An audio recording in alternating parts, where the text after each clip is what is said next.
Hola, muy buenas. Mi nombre es Benjamín Carrasco y hoy estaré junto a mi compañero Oscar Mellado para hablarles sobre la programación orientada a objetos.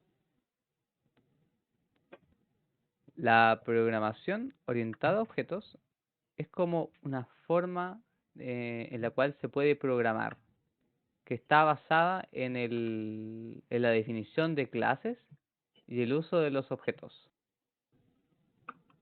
¿Qué es una clase en la programación orientada a objetos? Una clase va a ser nuestro método de construcción para poder llegar a crear el objeto. La clase va a tener atributos de entrada y también va a tener métodos para poder modificar el objeto en sí o sacar cosas del objeto.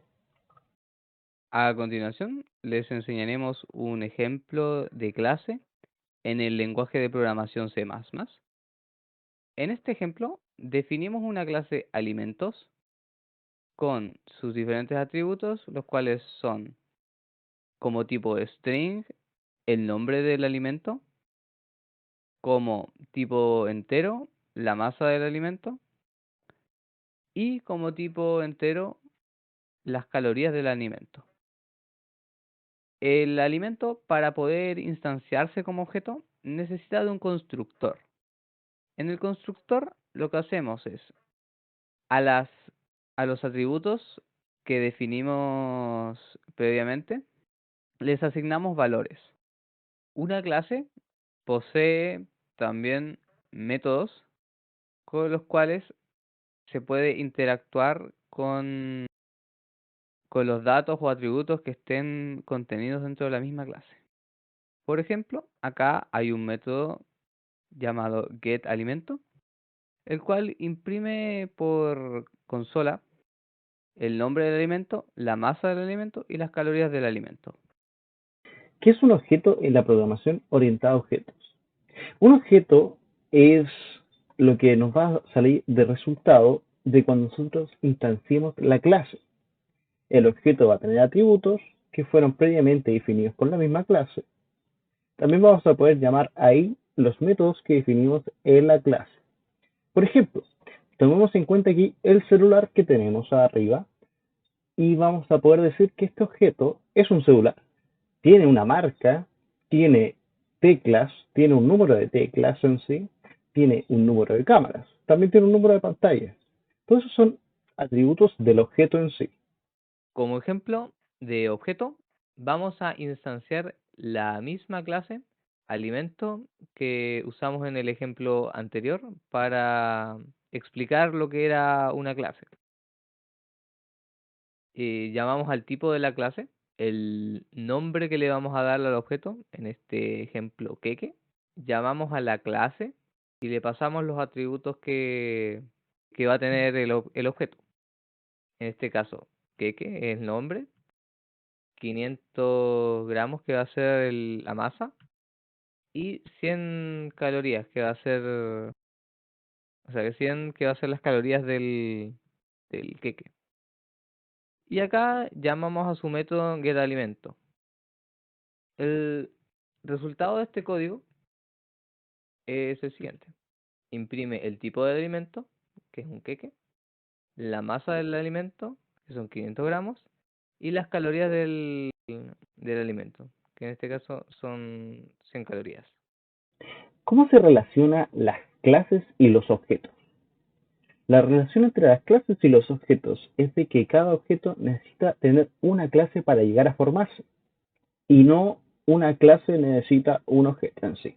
Por eso cada objeto es dependiente de una clase, dado que esta es el plano de construcción para llegar a poder crear el objeto y el objeto también adquiere los métodos que trae las clases.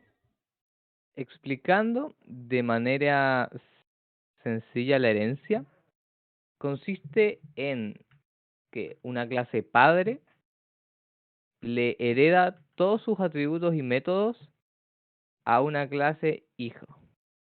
En este caso, la clase alimentos es padre de la clase fruta. La clase padre tiene estos atributos, nombre, masa, calorías, que ahora también van a ser parte de la clase fruta, que además tiene los atributos sabor, color y estación. instanciando el objeto de la clase fruta, en este caso una manzana, la cual va a tener de nombre manzana, de peso va a tener 100 gramos, de calorías 52, va a ser dulce, va a tener un color rojo y la manzana se cosecha en la estación de verano. La manzana la, mm, la imprimimos por salida estándar con el método get alimento, al igual que la clase padre. Entonces, esta sería su ejecución, donde muestra tipo de fruta, sabor de la fruta, color de la fruta, masa de la fruta, estación de cosecha de la fruta y calorías de la fruta. ¿Qué es el polimorfismo? El polimorfismo es cuando nos referimos a algo que puede cambiar de forma en sí dependiendo de la situación. Por ejemplo, podemos llegar a retomar que si es que nosotros le decimos a nuestra fruta que pesa más de 50 kilos, va a ser mediana. Y si pesa menos de 50 kilos, va a ser pequeña. O si pesa más de 500 kilos, va a ser grande. Eso sería lo polimórfico en nuestro ejemplo que habíamos dado anteriormente. O sea que dependiendo de algo va a cambiar en sí el resultado de otra cosa. Por ejemplo, en este cambia el tipo de la fruta.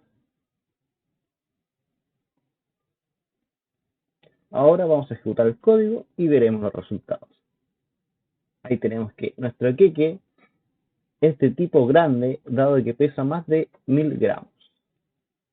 Bueno, como ventajas que tiene la programación orientada a objetos es la flexibilidad del código al poder utilizarse polimorfismo, la reutilización de código al poder utilizar herencia, la modularidad del código, lo que quiere decir es que el código se divide en módulos, los cuales se van comunicando entre sí, y eso también ayuda a la comprensión del código. Y otra ventaja sería que ayuda a comprender de mejor forma la lógica detrás de un problema complejo. Como desventaja de la programación orientada a objetos, se encuentra la poca eficiencia que tienen los programas, debido a que la instanciación de una clase suele ser bastante costosa para el equipo. Además de el cambio en la manera de pensar de la programación, porque pasamos de una programación más tradicional, la cual es en base a funciones y procedimental. Pasamos de eso a una programación orientada a objetos, la cual nos obliga a pensar en los objetos, lo cual puede ser un poco más complicado que una programación más tradicional.